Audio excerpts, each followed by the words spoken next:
Hello internet viewers, I'm the fairly OddGamer. Throughout the year, I review games that are based on well-known movies because of live-action remakes. Mostly the Disney films. However, I rarely talk about well-known franchises for this channel. Except for Toy Story, but other than that, there's a franchise that is so well-known that has been going on for 50 years. That's right, I'm of course talking about Scooby Doo. Scooby Doo was the brainchild of Joe Ruby and Ken Spears, both of whom were writers of the animation production company Hanna-Barbera. The company was mostly known for not only the Tom and Jerry cartoons, but also for shows such as The Flintstones, Yogi Bear, The Jetsons, The Smurfs, and The Banana Splits. Well, before they became Freddy Fazbear knockoffs. It started on September 13th, 1969, when Scooby Doo, Where Are You? First premiered on NBC, and had been on the air for 2 years. Since then, the show has evolved to multiple iterations such as A Pup Named Scooby Doo, Scooby Doo Mystery Incorporated, and the newest iteration, Scooby Doo and Guess Who. In addition, the show had many animated films, as well as a few live-action films, and was ranked 24 of the top 100 best animated shows by IGN. And of course, like every other well-known cartoon franchise, lots of video games were made a hide-and-seek success. And which game will I be reviewing, you may ask?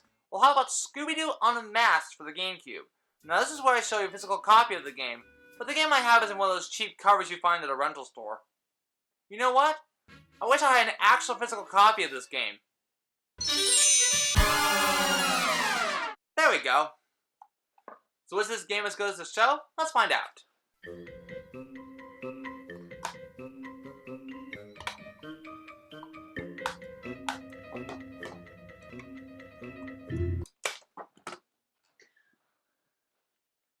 While the game was published by Warner Brothers, it was developed by THQ and A2M, the same company that made The Grinch on PS1. But then get a recreation of the classic Scooby-Doo intro, and honestly, it looks pretty good. Even though we see the villains and goons from here instead of the ones from the show, I don't mind that at all. Anyway, the game starts off with the gang on their way to meet Fred's cousin Jed at Monsters, Fright, and Magic, also known as MFM for short. But once they arrive, the place ends up being a disaster. In other words, this place has been completely ransacked. Not to mention that Jed is nowhere to be seen. After Fred and the gang split up to look for clues, leaving Scooby behind, the gameplay begins. You play as Scooby for the entirety of the game. If you haven't guessed yet, it's a basic platformer game. Scooby's controls on a basic level work pretty well. You use the control stick to move, jump with the A button, pressing it twice lets you double jump, and attack with the B and X buttons. You can also perform combo attacks that can inflict more damage onto enemies such as sliding, rolling, and doing a belly flop. You can also find Scooby sacks that are either scattered, hidden in crates, or sometimes lead you to where Scooby needs to go next. Also, collecting 100 of them lets you regain a lost medal, which is used as the game's health meter. You can also slide on poles and climb on monkey bars. There's also a Scooby Snacks box that automatically regains any lost medals. And how do you get more health? More on that later. You also pass through checkpoints by moving past a TV screen that will then turn on once you've passed it. There are times when you fall off of something and it only takes away one medal. But if you lose all your medals, you then start back from the beginning or last saved checkpoint. Anyway, Scooby gets saved by 2 MFM employees, Marcy and the CEO, Winslow Stanton, voiced by Adam West. It's here where they figure out that the material they use is called mubber. A remarkable soy-based formula that can take any shape, and it only breaks down under UV light. After Fred tells Stanton about Jed, Stanton tells the gang that Jed stole the mubber as well as the animatronics for evil doings, which would explain why the animatronics were going haywire. It's up to Scooby and the gang to not only take care of the monster mayhem, but also clear Jed's name from being a prime suspect. Marcy, who also works at MFM, tells Scooby and the gang that Jed last made his delivery to Chinatown for the upcoming New Year's parade, which leads to the first stage, Shuddery Showdown in Chinatown. The gang meets up with Maggie Z, who warns them about the ghost of Zen Tuo, and no, it's not the one from the original series. But she suddenly disappears after hearing the dragons roar. As always, it's up to Scooby and the gang to solve the mystery. Can I just point out right now that I love the look of the hub worlds? They each have a Scooby Doo feel for them, and they look like the locations that would be used for the show. Chinatown has the oriental feel to it, as if it were taking place in China, and the theme park, though it looks dark, does feel like an actual theme park. If this were an actual theme park, then I would go to it. And the museum feels like an actual museum you'd normally see. I think each of the hub worlds do the job pretty well. Each level is never apart from one another, and I can easily tell which level is in any part of that area. The hub worlds also have the mystery machine, which allows you to replay certain levels that lets you unlock more areas to discover in the hub worlds, or just for the sake of fully completing the game. There's also Shaggy's Porta Kitchen, which is basically a food stand you find in a crowded street. Throughout each level, you'll find food scattered across the level, which happen to be the ingredients needed for Shaggy to make delicious treats for both himself as well as Scooby. For every treat Shaggy makes, it gains Scooby 1 additional medal. So back to the story. After Scooby finds clues in a cookie factory, both he and Shaggy find Zentuo, but manages to disappear to the sewers courtesy of a manhole. But through Shaggy's curiosity, he then falls into the sewers. Shaggy fell in the sewers? Then he is lost. The sewers are Zentuo's domain. And who is this Zentuo, you may ask? Well, according to Maggie, He is a very powerful ghost who controls the great dragon. He has cursed this city. You should leave. yeah, how should I say this? You did it. Now that I'm here, let's talk about the power-ups. Scooby has to find silver coins to unlock new suits, made in rubber by the way, that give him new abilities. Like this one, a Kung Fu outfit that gives him the ability to perform martial arts. Kung Fu Scooby is incredible when it comes to battle, and he can dish out more pain to enemies than he ever did in the game. I forgot to mention earlier that you can collect multicolored splotches of rubber that you need to put into the machine to build these suits. You can also find these gold coins that upgrade any power suit. Unfortunately, Scooby loses his ability once he passes through a UV light barrier. Anyway, Scooby saves Shaggy in the sewer. After Scooby finds the clues in Chinatown, he then fights the dragon. However, Scooby has to collect enough rubber needed to make the Kung Fu outfit. Afterwards, Scooby can beat the dragon by using the Mega Strike. To be perfectly honest, I cannot stand this boss battle. After going through the platforming levels that I enjoy, this boss battle took me forever to beat. In order to beat the dragon, you have to be at the right spot to use the Mega Strike. Otherwise, you miss your chance to attack and possibly lose health in the process. While doing that, you also have rats that can blindside you without even noticing. At long last, Scooby defeats the dragon and Zentuo is revealed to be, no surprise, Maggie C. Not only did the disappearing act give it away, but she was near a sewer entrance. Using the dragon as a distraction, she could drop down into the sewer and be gone. But it turns out she was a mother animatronic as they find a radio that has a man's voice. Fred knows that the voice from the radio didn't come from Jed, but the game moves on as we head to the next area, Rock and Roller Coaster Terror. They make their way to Rock and Roller Coaster Land, a theme park owned by a musician known as the Guitar Ghoul. And who is this Guitar Ghoul they speak of? Nobody knows. He appears and disappears, where and when he wants to. This is Alvin Wiener, a longtime fan of the Guitar Ghoul. He tells the gang that the Guitar Ghoul has been haunting the amusement park, scaring everyone away. Before I move on, let's talk about the voice acting. I'm glad they got the actors from the show to reprise the roles, such as Mindy Cohn as Velma, Scott Ennis as Shaggy and Scooby, Ray DeLisle Griffin as Daphne, and Frank Welker as Fred. Also, it might be a coincidence that Alvin sounds somewhat similar to Huxgamr if he were a rock star. But then again, that's just me. Hey dude, did you call for me? I don't think so, Hux. Oh. You know, Gamer, if it hadn't been surfing, it would have been radical to be a rock star. Really? I didn't know that. Yeah, Gamer. But honestly, I think you're perfect just the way you are. Excellent, dude. Nice. Thanks. Anyway, I was just curious. Later, dude. There are some times where the controls can be a bit finicky, and that's the surfing portions. Specifically the giant water slide at the end of the water park level. You have to be very precise on when to turn while sliding, otherwise you'll more than likely fall off the slide and fall into a bottomless pit.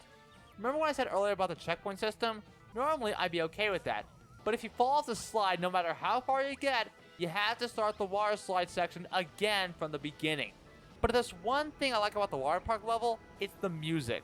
It has a combination of rock, pop, and even some cartoon elements of scary music, which I think fits perfectly for a Scooby Doo game. I even love the music for the boss battles, mainly the Dragon Boss and the Guitar Ghoul. Speaking of which, both Shaggy and Scooby find a girl named Nikki Starlight, who happens to be the Guitar Ghoul's girlfriend. But danger-prone Daphne gets trapped in a cage, who Scooby manages to find and save in a circus tent. Scooby once again finds all the clues, and Velma has to figure out which clues are relevant to the identity of the ghoul. After that, they find him in the House of Mirrors. Actually, let's talk about the clues. After you find the clues in levels, you have to immediately talk to Velma so she can further analyze the clues to greater detail. And completing all the levels in certain areas have you guess which of the clues you found end up matching the ones that Velma is referring to. In the House of Mirrors, you have the Guitar Ghoul playing his guitar standing on a rotating platform while shooting lightning bolts at Scooby floating in the air. Scooby, on the other hand, has suspended spiders, therefore breaking the glass surrounding the ghoul. You damage him if you manage to spin the spider into the ghoul after breaking portions of the glass barrier. Pretty straightforward, so nothing else to add. Another thing I want to point out, which I forgot to mention for the Dragon Boss. After beating the boss for that specific hub world, you cannot go back to that hub world. While I don't mind that personally, I think there should be something that lets you go back to certain hub worlds in case you missed something. But unfortunately, it's not the case here. Anyway, the guitar girl turned out to be Alvin Wiener, but how did he do it? Mr. Wiener's band, Def Potato, was never a real success. He blamed his failure on the guitar ghoul, whom he saw as a rival. Wait, so like you blamed yourself?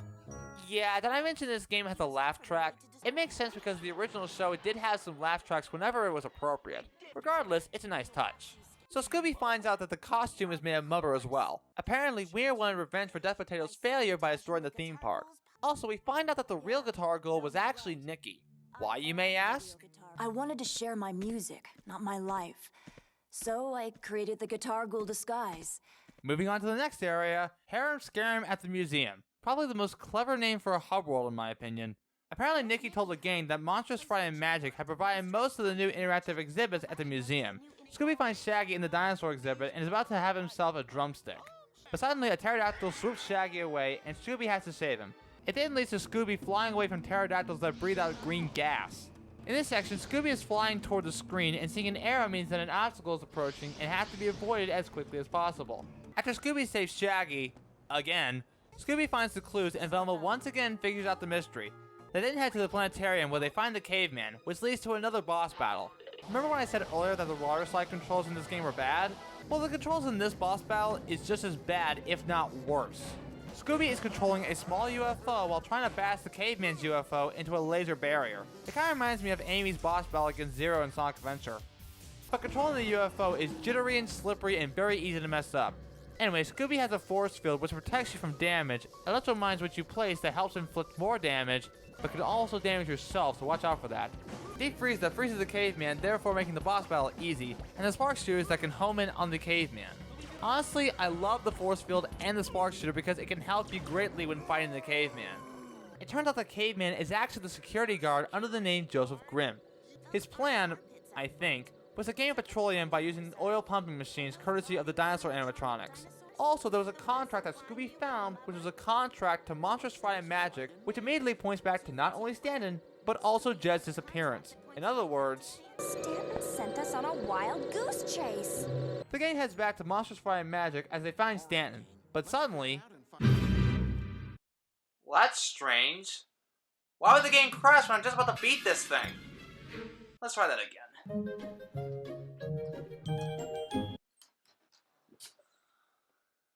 I found out this game crashes after playing through the whole cutscene. After restarting the game, I decided to skip the cutscene, and finally it works again. Scooby once again fights the animatronics, only this time you can now fight them in the mother power-up suits. I guess I can see why it didn't work when we first got in MFM. Anyway, after Scooby and the gang find more animatronics, which Scooby then destroys, they find out that Jed was trapped in a fish costume the whole time. It turns out that Jed was framed by Stanton after figuring out that Stanton was up to no good, which resulted in him getting trapped in the costume. That explains why I heard a faint male voice from a fish creature in the beginning of the game. Anyway, the gang, as well as Jed, hear Stanton's voice through a speaker coming from the miniature city set, and they go after Stanton for the evil he's done. We then get the final boss of the game, a life-size pterodactyl animatronic. It's a 3-tier boss battle, which is pretty straightforward. The first tier requires Scooby to don the Robin Hood outfit, which he uses to shoot the plunger arrows to the pterodactyl's mouth when you see a red target flashing by the open mouth. After that, the pterodactyl falls, and Scooby then dons the Batman outfit. The second tier is pretty much the same thing as the one from the dinosaur exhibit, so talking about it here would be redundant. Also, if you die at a certain tier, it lets you restart to that tier. Thank goodness. Once that's done, the pterodactyl crashes between two identical towers as Scooby dons the ninja suit. The final tier is pretty basic. While trying to destroy the pesky rats, you have to spin into a light that inflicts some damage. Then Scooby then laser blasts the pterodactyl, which then inflicts more damage. With 4 laser blasts to the head, the pterodactyl is finally defeated. The game finds Stanton at the control booth, but it turns out there's 2 Stantons. Scooby finds the fake Stanton made of mother, and it's revealed to be, get this, Marcy. It turns out she was actually trying to frame Stanton and not Jed. But why? Because I helped create Mubber, but you took all the credit for it. I thought that if I gave you a bad name, I could start up my own business. Mr. Stanton, is this true? Yeah, I forgot to mention that sometimes the subtitles don't match up to the dialogue exactly. Even though they're both similar, it seems as though the voice actors change up the wording in order to make it feel more authentic. But then again, it might be another coincidence. Anyway, Stanton gives his condolences to her and allows her to be his partner for the company, which he agrees to. And the ending feels like a typical ending from the show. Shaggy makes himself a mother sandwich, but Scooby uses the light to disintegrate it. Now that's what I call a light snack. And the gang laughs with another mystery solved. The end. Scooby Doo Unmasked as a whole is a mediocre platformer with elements that I personally enjoy. The game's story does feel like a classic Scooby Doo episode, but there are some elements that I don't understand very clearly, especially with the Wild Goose Chase fiasco. Graphically, it's pretty good. While the game has celluloid graphics, it does capture the essence of the original show, keeping it as zany and cartoon as possible. The overall gameplay is pretty good, except for when the controls become slippery. However, I love the costume power-ups because it gives the player more ways to attack enemies or to explore each area of the game. I forgot to mention that Scooby can also collect trap pieces, but it just unlocks info about the monsters that Scooby fought in the game, so basically just bragging rights. If you're a die-hard fan of this show and we want to play a game that has the same humor as the show, then this is the game for you. Whether you like it or not, you'll still have a good time and perhaps a good laugh with this game. I'm the Fairly Odd Gamer, and I wish you all good luck the rest of your day or night, wherever you are. Take care, everyone.